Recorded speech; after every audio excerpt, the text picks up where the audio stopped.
Buenas tardes. En primer lugar, deseo darle las gracias a la Bolsa de Comercio y en especial a su presidente, Adelmo Gavi, por invitarme y por tremendas palabras. Les aviso que el discurso no va a ser tan divertido como el del otro día. Este va a ser un discurso técnico, es otra tribuna. También quiero agradecer al querido Claudio Suchovicki, que fue quien hizo las gestiones para que yo pudiera estar aquí. Así que para mí es un placer enorme estar dando esta charla. La charla lleva por nombre Dinero, Precios y Tipo de Cambio, pero también se podría llamar emisión, inflación y devaluación. La charla está separada en dos partes. Hay una introducción teórica que creo que vale la pena hacer a la luz de la paupérrima calidad del debate doméstico, donde me sorprende a diario las carencias y falencias de nuestros profesionales en economía, lo cual hace que uno tenga que estar lidiando en algunos casos con la ignorancia y en otros casos o con egos exagerados que no pueden aceptar que se equivocan. En ese sentido, la introducción teórica va a ser de mucha utilidad para entender lo que viene en la parte 2, qué es lo que estamos haciendo, es decir, saber por qué estamos haciendo lo que estamos haciendo. En el fondo, lo que va a terminar siendo esto es demostrar que el ministro Luis Caputo es el mejor ministro de Economía de toda la historia argentina.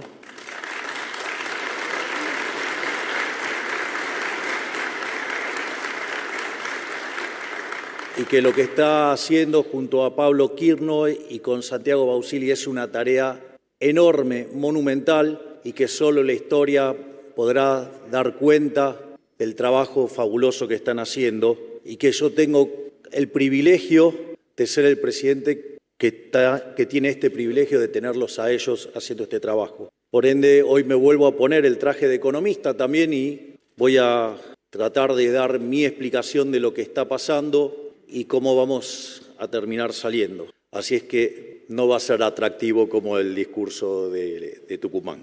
Lo primero que hay que comprender es la forma en la cual nosotros los economistas construimos la teoría económica, porque es con lo que después tenemos que, como caja de herramientas para aplicar y para tomar las decisiones que tomamos. Entonces, lo primero que hay que comprender cuál es la lógica, de lo que se llama equilibrio general. El equilibrio general es el mismo campo de aplicación que la macroeconomía, pero con microfundamento. De hecho, hoy toda la macro moderna casi que se limpió totalmente de toda esa tierra, barro y pestes que implicó el keynesianismo.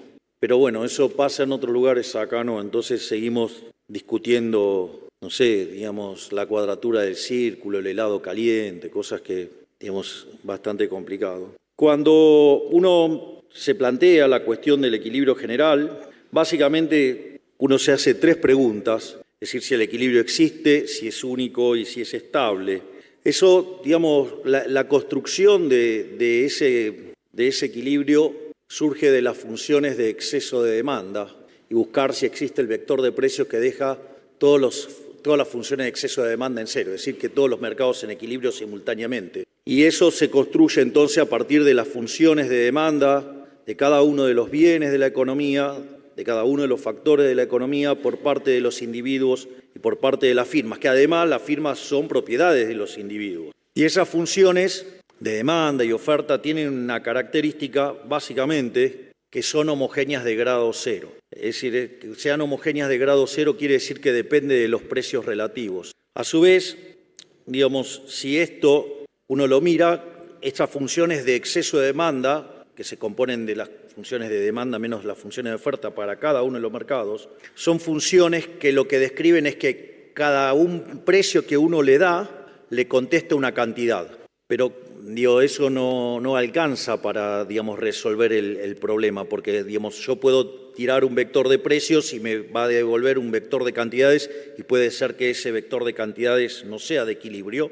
Entonces, los economistas creamos una ficción que se llama el subastador balrasiano, que lo que dice es que cuando la demanda supera la oferta, los precios suben y en el caso opuesto los precios bajan.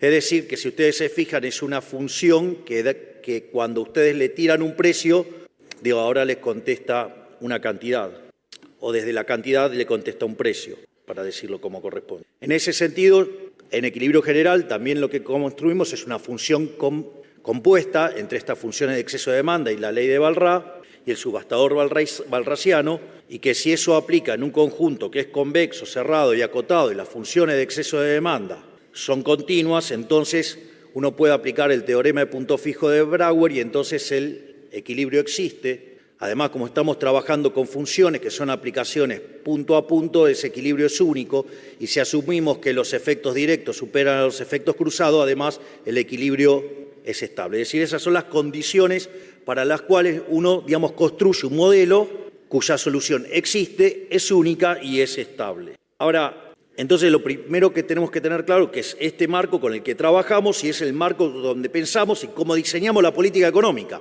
Quiero contarles que la gran mayoría de los economistas no saben estas cosas, porque implica conocimientos de topología que no tienen. Entonces, por eso terminamos discutiendo cosas que verdaderamente son un sinsentido porque hay déficit de formación graves. Ahora, el otro problema es, que si yo tengo las características de este sistema, que es homogéneo de grado cero y que resuelve en precios relativos, quiere decir que ese sistema de ecuaciones no me contesta precios para todos los bienes. Me va a contestar precios para todos los bienes menos uno. De hecho, la ley de Walras dice si n menos un mercado están en equilibrio, el restante también lo está. Por lo tanto, es una ecuación redundante. Por lo tanto, no voy a poder resolver en n precios, sino voy a poder resolver en n menos un precio. Entonces, ahí es donde aparece la cuestión de lo que se denomina el numerario. Y el numerario es un bien que oficia como dinero y que básicamente es en el cual ustedes determinan el resto de los precios, de modo tal que el sistema le puedan encontrar una solución. Y en el fondo lo que está atrás de eso también son las características de lo que sería una economía de trueque. Ahora, el problema de la economía del trueque son dos, básicamente. Uno es lo que se llama el problema de la doble coincidencia. Es decir, yo, por ejemplo, le quiero vender algo a alguien, pero tengo que conseguir que justamente otra persona quiera comprar lo que yo tengo y él además tenga lo que yo necesito, lo cual en una sociedad grande es un problema bastante complejo. Y aun cuando la tecnología me pudiera resolver esa situación, también tengo otro problema, que es, la indivisibilidad, porque puede ser que yo sí quiera comprar pan, puede que el panadero quiera charlas de economía, pero el problema es que cuántos kilos de pan me va a dar. No necesito y no quiero tampoco tantos kilos de pan. Asumo que van a estar un poquito más caras mis conferencias, en especial después de que hayamos sacado adelante la Argentina. En ese sentido, aparte saben que estoy comprometido fuertemente con eso porque renuncié a mi jubilación de privilegio. Así que más vale que haga las cosas bien porque si no después me va a ir mal en el post-presidencia. Dicho esto, entonces los individuos no se pusieron a llorar, los individuos agarran y frente al problema, ¿qué hacen? Y tratan de encontrar una solución. Y esto es lo importante porque esto es lo que empieza a dar muestra de qué es el dinero. Y eso es lo que nos va a permitir entender la lógica de cómo terminar con la inflación, la lógica del programa que estamos haciendo, que es entender cuál es la naturaleza del dinero. En este sentido, el dinero viene a resolver estos dos problemas. En definitiva, el dinero no es ni más ni menos que un bien de intercambio indirecto. Es decir, yo no demando dinero para llevármelos al traje de madera.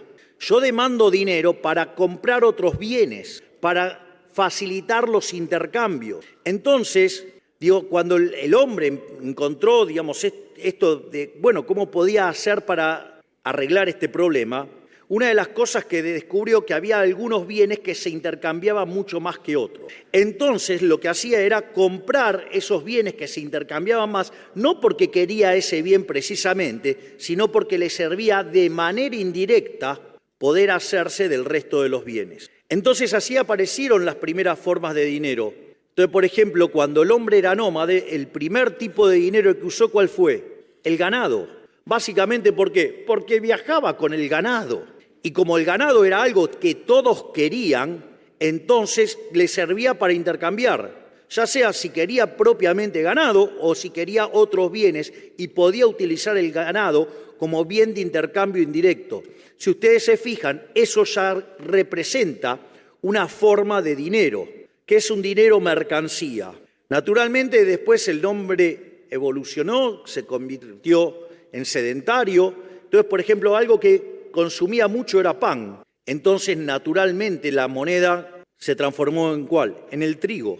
¿Por qué? Porque, digamos, era la forma de hacer intercambios indirectos, era la forma que permitía poder lograr transacciones. O así también fue con la sal, con el lino, con el tabaco. Ahora, si ustedes se fijan, entonces, ahora al hacer eso, ustedes se encuentran con que ya tienen una unidad de cuenta, es decir, van a fijar esos precios en esa unidad, ya sea el ganado, el trigo, la sal, el lino, el tabaco. Es un medio de pago generalizado, digamos, porque dadas las costumbres del lugar, digamos, lo pueden utilizar, o sea, está generalizado y aceptado, pero tiene un problema, que es que no opera como reserva de valor. Cualquiera de los bienes que acabamos de señalar tiene como característica que se deprecia en el tiempo. O dicho de otra manera, tienen una tasa de interés negativa. Digo, por ejemplo, un bien con tasa de interés negativa es el helado.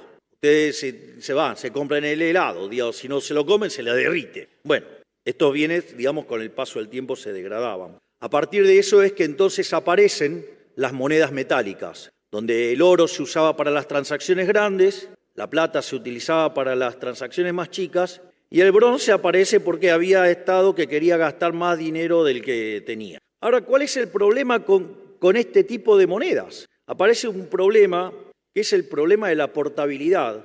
Por eso a mí siempre, cuando hablo de estos temas, me gusta mucho hablar de la serie El Zorro. Digamos que con todos los años que la llevan pasándola, imagino que el 90% de los que estamos acá ha visto El Zorro. El Zorro verdaderamente es un héroe, es un verdadero héroe. El Zorro es anarcocapitalista, es un anarquista de mercado y obviamente, o sea, es demonizado. Y seguramente que si estuvieran los medios de comunicación ensobrados por el capitán Monasterio, sería un terrible delincuente. Pero el Zorro era fabuloso. ¿Por qué, digamos, es fabuloso lo del Zorro? Porque en el Zorro no hay dinero papel. Entonces, cuando venía alguien del puerto y venía a comercializar, evidentemente no solo traía mercancía, sino que también que traía oro. Era como que llevaba una etiqueta en la cabeza que decía, tengo oro. Entonces, ¿qué pasa?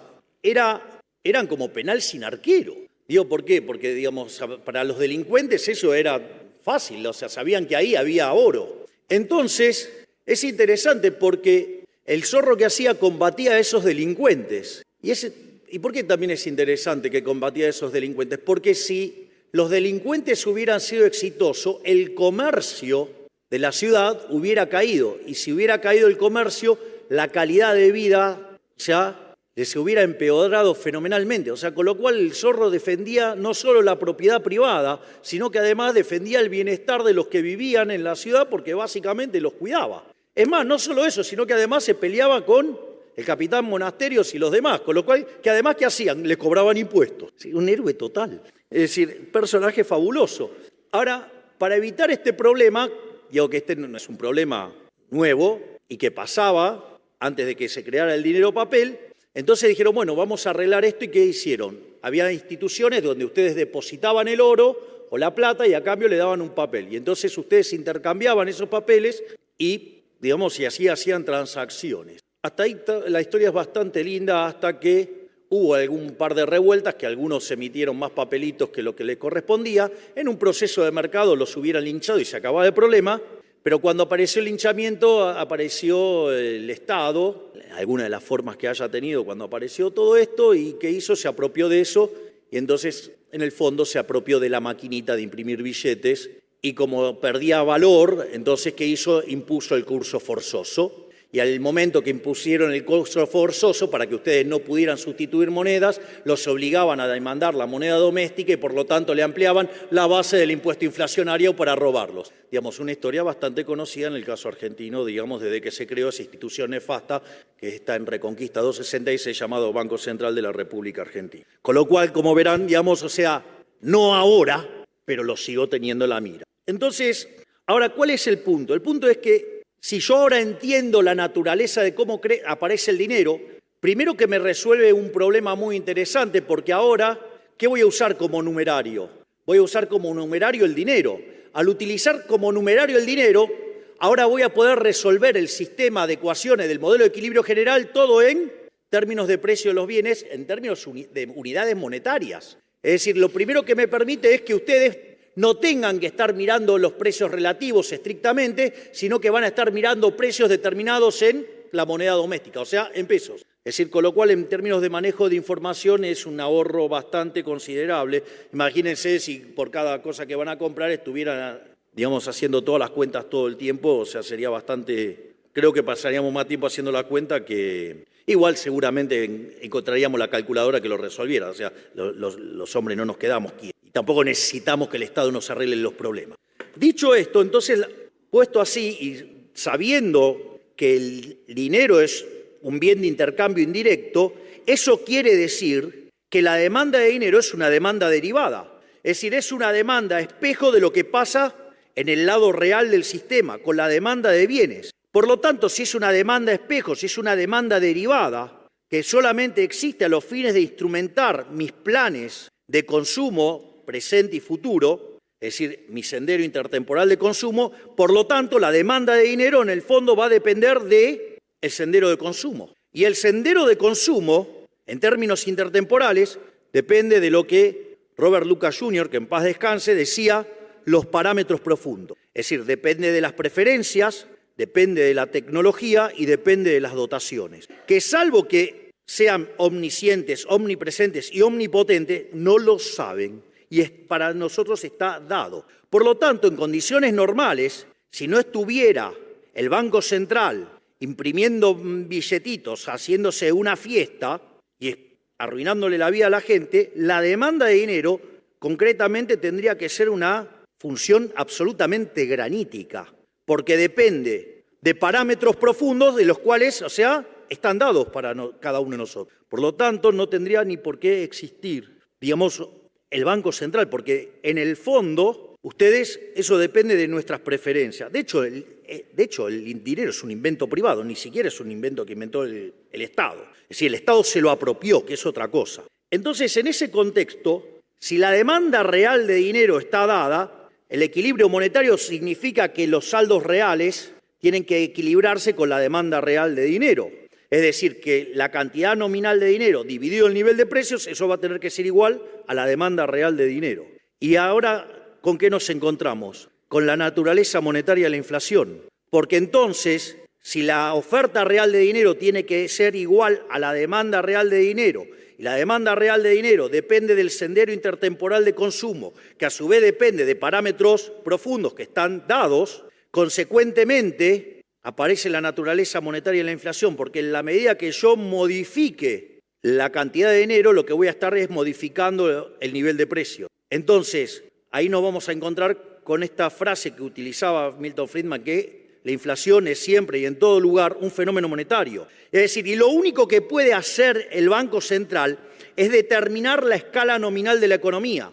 Y el nivel de precios va a venir determinado, ¿por qué? Por el cociente entre la oferta de dinero, que es lo que controla el Banco Central, contra la demanda de dinero, que lo determinan ustedes. Por lo tanto, lo único que hace el Banco Central cuando modifica la cantidad de dinero es modificar el nivel de precio. De ahí la naturaleza monetaria de la inflación. Es decir, ¿qué inflación multicausal? No hay inflación multicausal. Es decir, llamará multicausal a los distintos disparates por los cuales un Banco Central emite, porque el resto es pura zaraza. Es más, ¿quieren identificar mal los economistas? Yo se los voy a decir. Pídanle que le escriban la función de demanda de dinero. Si el economista le escribe una función de demanda de dinero que no depende del consumo y que depende del ingreso y de la tasa de interés, se los digo yo, es un bruto. Le voy a explicar por qué. ¿Por qué es un bruto si pone el ingreso? Porque en un modelo de equilibrio general, si verdaderamente hacen equilibrio general, como dicen que hacen, si hacen berretada keynesiana, eso es otro problema. Digo, ahí ustedes pueden, lo llaman a Copperfield y que les escriba todas las funciones que quiera. No saben lo creativo que puedo hacer para ponerle funciones. Le hago funciones de lo que se le dé la gana. Pero en un sistema de equilibrio general, sus ingresos vienen determinados por el valor de sus dotaciones que ustedes venden en el mercado, ejemplo, el ocio que entregan en el mercado, y a eso le tendrían que sumar ¿qué cosa? La participación que ustedes tienen en los beneficios. Poner el ingreso en la función de demanda de dinero es una de las tantas brutalidades que hizo Keynes, que Keynes no era economista, que solamente tomó un curso de economía con Marshall, que era el campeón del equilibrio parcial. Entonces ustedes cuando construyen una función de demanda, de equilibrio parcial, pueden poner el ingreso. Pero ustedes no pueden hacer eso en equilibrio general porque el ingreso está determinado como parte del sistema. Por lo tanto, no pueden hacer eso. ¿Y para qué lo hizo? Lo hizo para poder derivar el multiplicador. Y el multiplicador no es ni más ni menos que la violación de la restricción de presupuesto. Por eso es divertido, digamos, o sea, cuando ustedes tienen un keynesiano, ¿qué va a querer? Y hacer déficit fiscal. Si es magia, claro, viola la restricción de presupuesto. Entonces, ahí, digamos, ya saben que si les puso el ingreso, la cosa no va. Y la otra cosa que también es otra burrada es poner la tasa de interés. Porque la tasa de interés es el precio relativo de los bienes presentes respecto a los bienes futuros. O sea, ¿por qué, digamos, el ahorro aumenta cuando sube la tasa de interés? Y porque los bienes presentes se hacen más caros respecto a los bienes futuros, entonces, ¿qué hacen? Consumen menos hoy para consumir más mañana. Pero eso es un mecanismo indirecto. ¿Y por qué, digamos, aumenta la inversión cuando cae la tasa de interés? Porque los bienes futuros son más caros que los bienes presentes. Entonces, ustedes tienen incentivo de pasar la producción del presente al futuro. Y ahí determinan entre ahorro e inversión, digamos, la tasa de interés vixeliana, la tasa de interés natural. Pero en realidad son los precios relativos de los bienes presentes respecto a los futuros. Es más, digamos, va a estar en equilibrio intertemporalmente la economía cuando ese precio relativo en cada uno de los bienes presentes respecto al futuro sean todos iguales. Y ahí ustedes van a conseguir el equilibrio. Si no, van a poder hacer arbitrajes, tantos presentes como intertemporales. Por lo tanto, digamos, o sea, cuando vean, digamos, economistas poniendo esas funciones, o sea, pregúntele si verdaderamente están haciendo equilibrio general, porque si le dice que sí, están mintiendo. O sea, y eso, digamos, está mal en muchos libros de texto también. Entonces, cuando ustedes toman las funciones de equilibrio general, solamente dependen de los precios. ¿Por qué? Porque contempla los precios presentes y los precios futuros. Dicho esto, digo, no estoy aspirando a ser Roberto Carlos entre mis pares, pero bueno, tengo más de 15 millones de argentinos que me acompañaron. Dicho esto,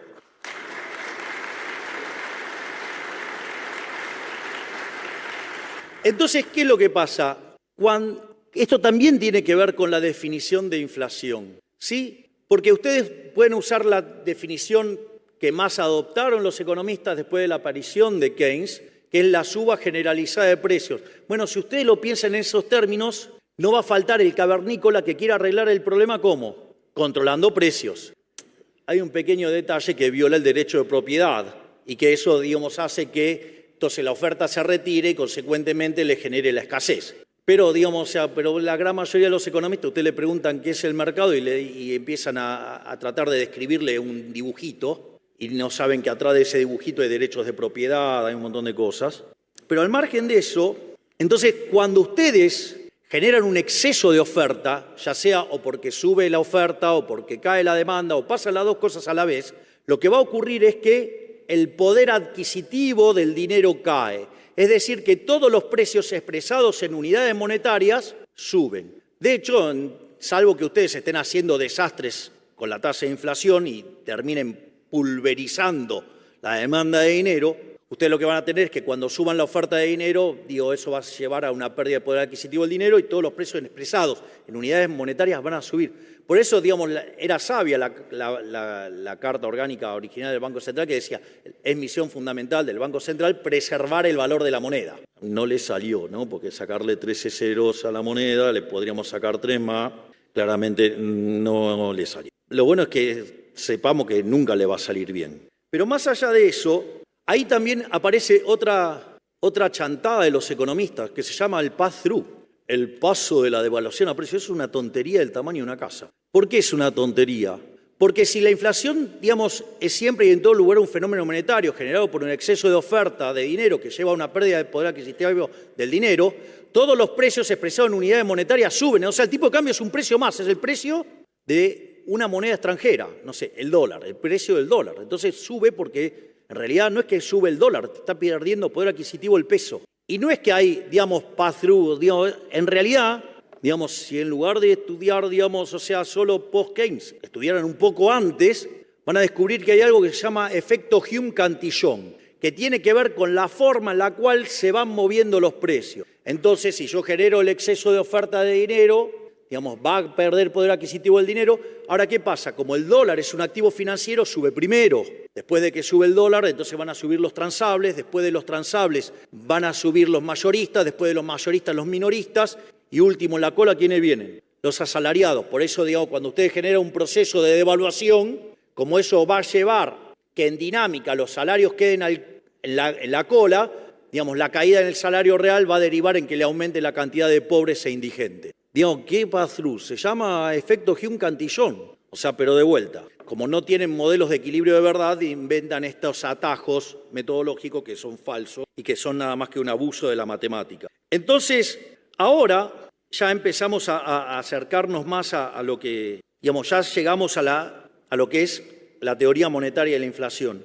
Bueno, digamos, la extensión a economías abiertas es muy fácil, es muy extrapolable, porque en realidad, si yo tengo una economía abierta, yo voy a tener una relación entre los bienes internacionales y los bienes locales. Es decir, yo sé que por la ley del precio único o paridad del poder de compra, que es la versión, si ustedes quieren, de equilibrio general de la ley del precio único, sé que el precio doméstico es igual al tipo de cambio multiplicado por el nivel de precios internacional. Y es más, si soy una economía pequeña, encima de los precios internacionales están dados. Quiere decir que entonces el tipo de cambio va a venir determinado por el cociente de los precios locales dividido los precios internacionales. Y si yo sé que los bienes domésticos, el precio viene determinado por la oferta de dinero dividido la demanda real de dinero, lo mismo aplica también para el resto del mundo. Consecuentemente, nos encontramos con algo que se llaman las condiciones monetarias relativas. Y es que el tipo de cambio viene determinado por la oferta de dinero doméstica respecto de la oferta de dinero internacional y la demanda de dinero internacional respecto de la demanda de dinero local. En este sentido, digamos, si la demanda de dinero y la oferta de dinero en el mundo estuvieran dadas, cuando yo emito, dada la cantidad de demanda de dinero, no solo me va a subir el nivel de precios, sino que también me va a subir el tipo de cambio. Es decir, con lo cual les paso un dato. O sea, si yo dejo de emitir, no hay motivo para que suba el tipo de cambio. Digo, de ahí viene emisión cero. Es decir, estamos terminando con el problema de la inflación y obviamente del tipo de cambio. Es decir, nada más, lo único que tenían que hacer es ir a buscar en un libro de texto qué son las condiciones monetarias relativas y cómo, digamos, eso se interactúa y cómo mapea con el modelo de la paridad del poder de compra. Pero parece que tenemos economistas que no saben ni siquiera multiplicar y dividir. Entonces, ahora, ¿qué nos encontramos? Nos encontramos con la política monetaria. Entonces, ustedes pueden seguir distintos modelos o distintas formas de política monetaria. Pueden utilizar una política monetaria exógena, donde controlan la cantidad de dinero. Entonces, cuando ustedes determinan la cantidad de dinero, ¿qué van a estar determinando? Van a estar determinando la tasa de inflación. Van a determinar en rigor el nivel de precios y, por ende, la tasa a la cual varía la cantidad de dinero va a determinar la tasa de inflación. Ahora, ustedes podrían utilizar otros mecanismos. O sea, por ejemplo, se podría utilizar el tipo de cambio. Es decir, ahora, cuando ustedes fijan el tipo de cambio, la cantidad de dinero queda determinada de manera endógena. Fíjense que en la expresión que señalé antes, ¿sí?, el tipo de cambio surgía del cociente de los precios locales, en términos de los precios internacionales. Ahora, si yo fijé el tipo de cambio y los precios internacionales están dados, entonces lo que se me tiene que acomodar, ¿qué es? El nivel de precios. Y el nivel de precios viene determinado por el cociente entre la oferta de dinero y la demanda de dinero. Y dijimos que la demanda de dinero estaba dada, porque de hecho ustedes demandan dinero en función de su patrón de consumo, que depende de los parámetros profundos de la economía. Por lo tanto, la oferta de dinero, ¿qué va a pasar? ¿Se va a ajustar a qué? Se va a ajustar a la demanda de dinero tal que se genere ese nivel de precios que es consistente con la PPP. Y así es como funciona, por eso el dinero es endógeno. Ustedes lo que van a tener es que, según cómo se vaya moviendo la demanda de dinero, digamos, el Banco Central, por ejemplo, en la convertibilidad, cuando aumentaba la demanda de dinero, lo que hacía era, digamos, ¿qué hacían? Agarraban los dólares y se los vendían al Banco Central. Y ahí emitía el Banco Central. Entonces se expandía la cantidad de dinero. Y cuando ustedes no querían dinero, digamos, iban y le vendían los pesos al Banco Central, se llevaban los dólares y caía la cantidad de dinero. ¿Es la única forma de hacer la política monetaria endógena? No, podrían agarrar y pensar en términos de controles de precios y fijar los precios. Ahora, si ustedes van a fijar los precios y el precio internacional está dado, el tipo de cambio ya les quedó determinado. No se empeñen en querer fijar el tipo de cambio y fijar los precios porque, salvo que de vuelta, sean tan fatalmente arrogantes que creen que pueden determinar todos los precios de la economía, para lo cual habría que ser omniscientes, omnipresentes y omnipotentes, o sea, deberían ser el creador. Hay algunos economistas que tienen un ego que creen que pueden, pero les diría que no pueden. Hayek les demostraría claramente que eso no se puede hacer. Ahora, la otra es fijar la política monetaria mirando los salarios. Y si ustedes miran los salarios, ustedes podrían ahí construir un bicho monstruoso donde los precios son un markup sobre los costos, siendo el costo el salario, y ahí hasta más pueden derivar el modelo de puja distributiva. Ahora, lo otro que hay que decir es que el modelo de puja distributiva es, si todo lo que dije antes los economistas es de brutos, bueno, esto es muchísimo más bruto. Es decir, hablar de la puja distributiva es casi como la exaltación suprema de ser un bruto. Porque decir que el precio es un markup sobre los costos implica que no se enteraron que apareció un hombre en 1871 llamado Menger y creó la teoría subjetiva del valor. Es decir, ustedes estarían ahí determinando los precios por los costos. Es decir, al menos Guillermo Moreno cuando lo dice, por lo menos lo dice en la cara. No tiene pretensión de mostrarse como un iluminado. Lo complicado es gente que se puede hacer, denominar razonable como economista en términos de teoría de valor y después utiliza, los costos para determinar los precios. Eso es bastante más complicado. Dicho todo esto, entonces ahora estamos en condiciones de ver qué fue lo que pasó en Argentina, y por qué, mi respeto y admiración por Toto Caputo y todo su equipo, obviamente.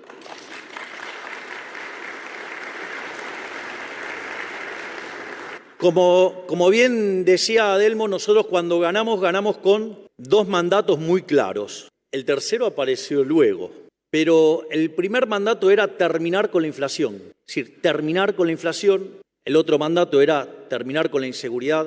Y vaya que la ministra, la doctora Patricia Bullrich, está haciendo un trabajo enorme, monumental, sublime, porque está poniendo a los delincuentes en la cárcel. Y obviamente también un derivado, del ajuste que hicimos es que a la pobre ministra de Capital Humano le pegan por todo lado. ¿Por qué? Porque está descubriendo choreo por todo lado y entonces como está denunciando a todos los chorros, les pegan por todos lados. Pero, también estamos yendo por la corrupción. Ahora, volviendo al tema de la inflación, cuando estábamos allá por el mes de diciembre, la inflación venía corriendo al 1% diario. Eso, si ustedes lo anualizan, da cerca de 3.700 o 3.600 y algo. Ahora, cuando ustedes tomaban las 2 primeras semanas de diciembre, ya venía más rápido y si lo anualizaban les daba el 7.500 diario, anual. Entonces ustedes pueden decir, no, bueno, pero esto es una exageración. De hecho, yo recuerdo que cuando llegamos al poder, una de las cosas que hice en el discurso fue decirle la verdad a la gente. Bueno, de hecho es la primera vez en la historia, no solo que gana un liberal libertario, que obviamente, ¿qué pretendían? ¿Que un liberal libertario gane en condiciones normales de presión y temperatura? Era obvio que tenía que ser un caos, porque si no hubieran seguido ganando los populistas. Eso hay que internalizarlo. Lo segundo es que nosotros mostrábamos que esa tasa de inflación, si había convalidación monetaria, podía llegar a niveles del 15.000%, que tenía que ver con los desequilibrios monetarios más las necesidades de emisión y el descalabro que había dentro del Banco Central. En ese sentido, fue muy interesante porque, y esto, por eso, ahí muestra la deshonestidad intelectual de los economistas, porque como le pifiaron recurrentemente, entonces tratan de mostrar la historia que menos les duele en términos de pifiada, porque cuando ustedes toman la inflación mayorista del mes de diciembre fue 54%. Si eso nosotros hubiéramos convalidado monetariamente, es decir, no hubiéramos hecho el ajuste fiscal, y ahora voy a explicar cada una de las cosas que hicimos, ¿qué es lo que hubiera ocurrido? Hubiera habido convalidación monetaria y la inflación efectivamente hubiera sido del 17.000%. Y con el último dato de inflación mayorista, que estuvo en 3,5, eso es una inflación del 50%. Es decir, el gigante que está aquí delante llevó la tasa de inflación del 17.000 al 50%. Miren si no es un gigante. Ahora, pero entonces, digo, ¿cómo funcionaba esto? Bueno, si nosotros decimos que la inflación es siempre y en todo lugar un fenómeno monetario generado por un exceso de oferta de dinero que hace que el poder adquisitivo del dinero caiga y los precios expresados en unidades monetarias suban, lo que había que cortar era la emisión monetaria. Y ahí nos encontrábamos que teníamos un déficit consolidado de 15 puntos del PBI, donde 5 puntos estaban en el Tesoro y 10 puntos estaban en el Banco Central. Entonces, lo primero que hicimos fue ir a déficit cero. Esto es muy interesante porque nuestra hipótesis era lograrlo a lo largo del año 2024. Y ahí, digamos, el equipo de Toto tiró todo lo que había que tirar como para que lo pudiéramos lograr. Y hay algo que es muy interesante y que vale la pena que lo sepan. Es decir, nosotros decidimos cortar la obra pública de Cuajo, decidimos cortar las transferencias discrecionales a provincia de Cuajo, decidimos borrar a los intermediarios de la pobreza, con lo cual con el mismo dinero la gente estaba mucho mejor porque se bajaba el costo de transacción, o sea, el choreo. Tío. La gente Recuerdo que cuando, digamos, esa fue una acción coordinada entre la doctora Bullrich, la ministra Petovelo y el ministro Ferraro, que estaba a cargo de infraestructura, una de las cosas que hicimos fue quitar la prestación del plan social. Cuando hicimos eso, verdaderamente nos dijeron de todo. La cantidad de cosas que le dijeron a la ministra Petovelo fueron enormes. Pero eso tenía un motivo. ¿Por qué? Porque los beneficiarios de los planes sociales cobran en una tarjeta. Pero ¿dónde está la trampa? Cuando necesitan que le verifiquen que habían tenido que trabajar. Y ahí era donde perdía la mitad del plan social. Entonces, en ese sentido, al quitar, dijimos que transitoriamente se quitaban la contraprestación. ¿Qué es lo que sucedió? No tuvieron que ir a firmar. Al no necesitar la firma, ¿qué pasó? Se le duplicaron los ingresos. Naturalmente, a los 3 días, el señor Beliboni nos estaba amenazando con una marcha, en la cual decía que iba a meter 50.000 personas en la plaza, cuando en realidad él decía ese número porque esperaba meter 100.000. Y ahí pusimos en marcha la nueva doctrina de seguridad, digamos, y el que cortaba la calle no iba a cobrar. Además, el que cortaba, digamos, además iba a tener consecuencias. Y no solo eso, sino que además utilizamos la red de transporte para comunicarle a la gente que no necesitaban ir a la marcha, que no tenían que ser extorsionados. Si eran extorsionados había un número para denunciar, que aviso que ya llevamos más cerca de 20.000 denuncias, o sea, ejecutando, digamos, y haciéndole pagar consecuencias a aquellos que han extorsionado a los más vulnerables. Entonces, en ese sentido, ¿qué es lo que sucedió?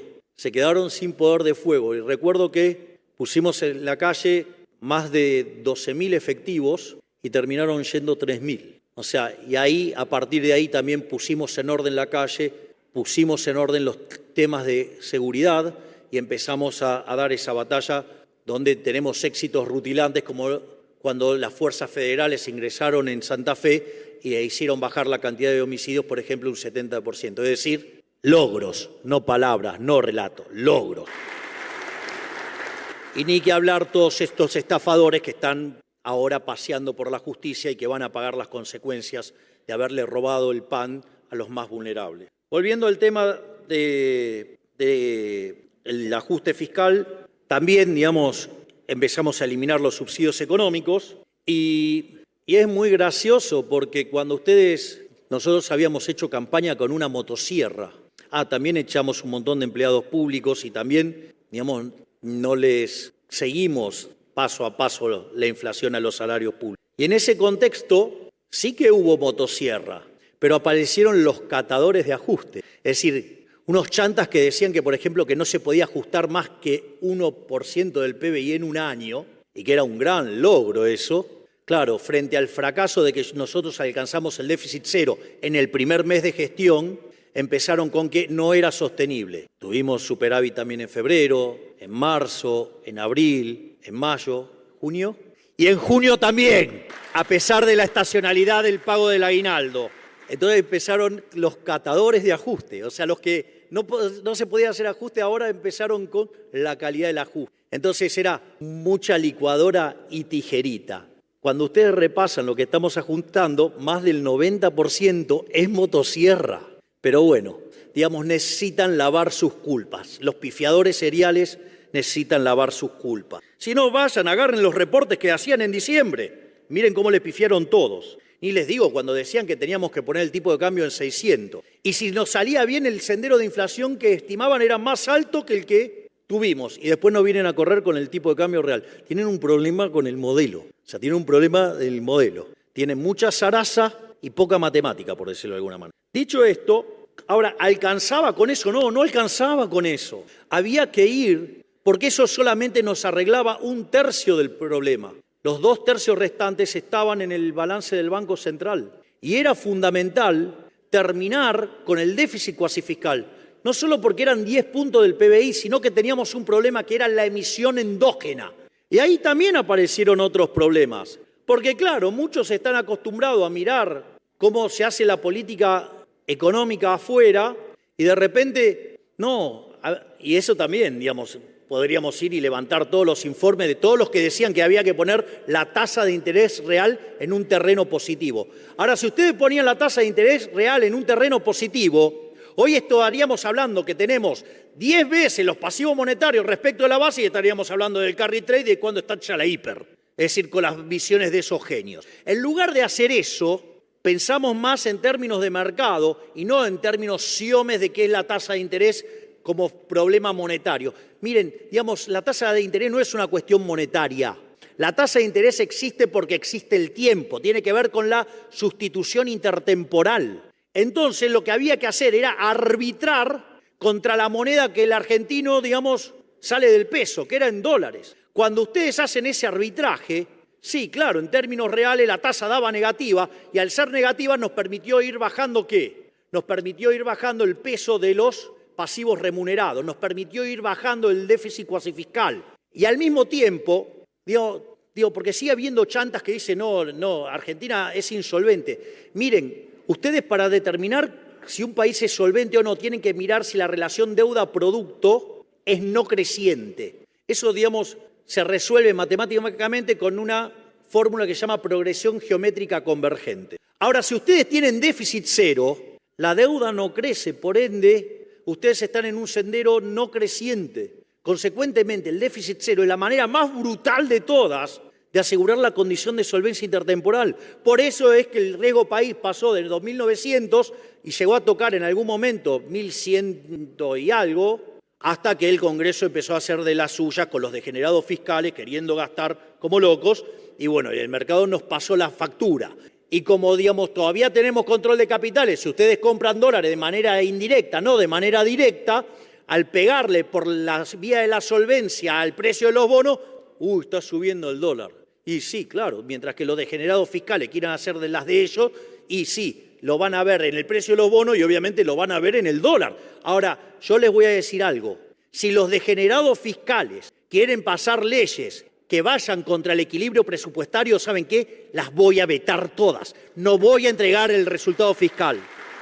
Y mientras que consolidábamos la solvencia fiscal, íbamos generando excedentes de caja y además íbamos licuando y corrigiendo el problema del balance del Banco Central, y con la tasa de inflación cayendo, se empezó a recrear una curva de pesos. Por eso siempre menciono también la enorme tarea del doctor Pablo Quirno, porque desde la política financiera se empezó a recrear una curva de pesos que es lo que hoy nos permite terminar de una vez por todas con el problema de los pasivos remunerados y con la emisión endógena de los pasivos remunerados para poder, sí, ahora avanzar en la segunda etapa del programa, que es la emisión cero. Por eso, terminado el déficit fiscal, terminado el problema de la generación endógena de dinero, nos resta resolver dos cuestiones. Una es el tema de los PUT. Este tema, que parecía una abstracción, hace unos días ustedes vieron lo que podía causar. Pero dada la fuerte posición que nosotros tenemos en las cuentas del Banco Central y nuestra posición de caja en el Banco Nación, pudimos derrotar a ese banco con intenciones golpistas. Dicho esto, estamos avanzando en un acuerdo para terminar con el problema de los PUT. Entonces la pregunta es, ¿cuándo salimos del cepo? nosotros vamos a salir del cepo, digamos, y siempre lo dijimos, no es que no lo dijimos. Dijimos que había que alcanzar el equilibrio fiscal, chequeado, adentro. Dijimos que hay que terminar con los remunerados, adentro. Hay que terminar con los puts, los tenemos jaque mate. Y lo otro que necesitamos es la convergencia de la tasa de inflación. El primer escalón al que le tenemos que apuntar es justamente a que mapee la tasa de inflación con la tasa de devaluación. Una vez que alcancemos una inflación en torno al 2% mensual, vamos a ir por una tasa de inflación del 1% mensual. Y cuando la inflación haya desaparecido, cuando esté en niveles cercanos a cero, ahí vamos a tener que elegir si vamos a un esquema de devaluación cero, o sea, que sería tipo de cambio fijo, o dejamos flotar. Y también dijimos cuáles eran las condiciones. Porque ¿qué es lo que pasa? Las cuentas del sector externo en Argentina tienen estacionalidad. Digo, ¿qué pasaría si con todo el frío que estuvo haciendo estos últimos días nosotros no comprábamos gas? Hubiéramos defendido los dólares, pero ¿qué hubiera pasado? Digo, la hubieran pasado bastante mal en términos de frío. Si no, se los puedo explicar yo lo que fue para mí el otro día en Tucumán, que para poder usar la banda presidencial estaba de trajecito y sin ropa térmica. Tenía los dedos duros. Pero al margen de eso, las cuentas del sector externo, como uno tiene un sistema de crawling peg, digamos, en el fondo es como fijo de asaltos, implica que toda la variación viene por el lado de las cantidades. Y como en invierno tenemos que importar energía, entonces tenemos margen para perder más de 3.000 millones de dólares para que diga, bueno, vamos a ver qué pasa. O sea, con lo cual, digo, si se empiezan a alterar porque perdemos dólares, es normal. Y le voy a decir algo, si hace más frío se pierden más dólares y si hace menos frío se pierden menos, porque tiene que ver con eso.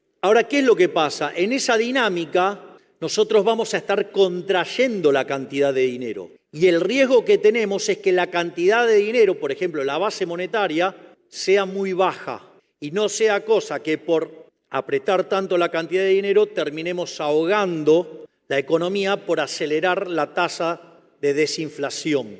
Porque dicho sea de paso, además la economía empieza a mostrar signos de recuperación. Y además, ¿cómo va a venir la recuperación? Bueno, mire, primero ustedes lo están viendo, digamos, en los salarios reales del sector privado, claramente hace más de 2 meses que los salarios reales vienen subiendo y tampoco perdieron tanto como dice. No solo eso, con el esquema de ajuste de las jubilaciones, en la medida que baja la tasa de inflación, las jubilaciones también le ganan. Por lo tanto, de corto plazo vamos a tener una recuperación de la demanda y vamos a empezar a salir.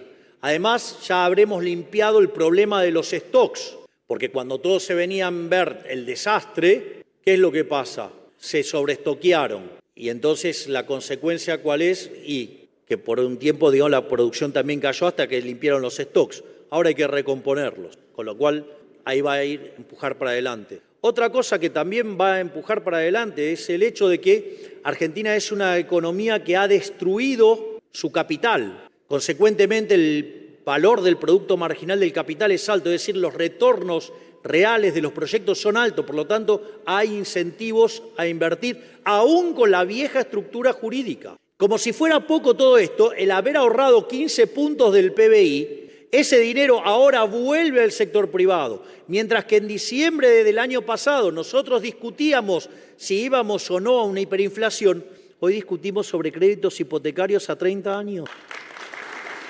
Entonces, como si todo esto fuera poco, también acá, digamos, hay también mucha deshonestidad. Logramos pasar la ley bases con solamente el 15% de los diputados, con el 10% de los senadores, pasamos la reforma estructural más grande de la historia argentina, porque es 5 veces más grande que la reforma que hizo Menem. Y lo hicimos con la menor cantidad de legisladores en la historia. Gracias, Guillermo Francos. Pero todo no quedó ahí, porque además está todavía vigente el DNU. Por lo tanto, la reforma es 8 veces más grande que la que hizo Menem, que fue la reforma más grande de la historia argentina. Entonces, cuando dicen, no tiene plan, ¿no tenés plan? Digo, 800 reformas estructurales, no hay plan. Pero le voy a decir algo, hay en la gatera 3.200 más. Vamos a ser el país más libre del planeta. De hecho, con la reforma que hemos enviado, vamos a saltar 90 puestos en términos de libertad económica. Por lo tanto, digamos, vamos a empezar a parecernos a países como Alemania, unos vecinos que ahora están invadidos por la izquierda, los alemanes, así que no tanto por ahí. Y en ese sentido, eso nos pone en un sendero de muchísimo crecimiento económico, pero de vuelta, nuestro objetivo es ser el país más libre del planeta Tierra.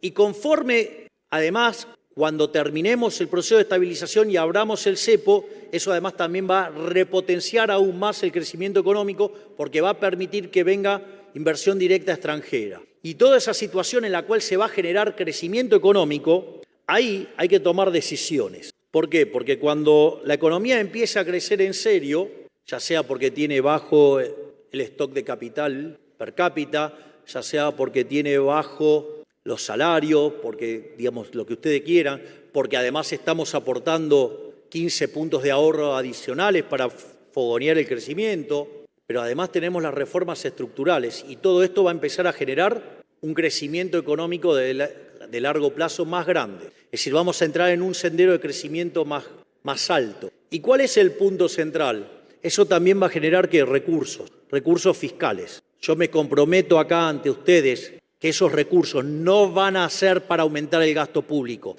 Esos recursos adicionales que genere el crecimiento se van a utilizar para bajar impuestos, para devolverle la libertad a los argentinos y para volver a crecer en serio. Por lo tanto, estamos volviendo a abrir el camino de la libertad, volviendo a abrazar las ideas de la libertad. Y si nos mantenemos en este camino y entendemos que esta vez el esfuerzo sí va a valer la pena, en 30 o 40 años vamos a ser nuevamente una de las máximas potencias mundiales, todo abrazado a las ideas de la libertad. Así es que muchísimas gracias y ¡viva la libertad, carajo!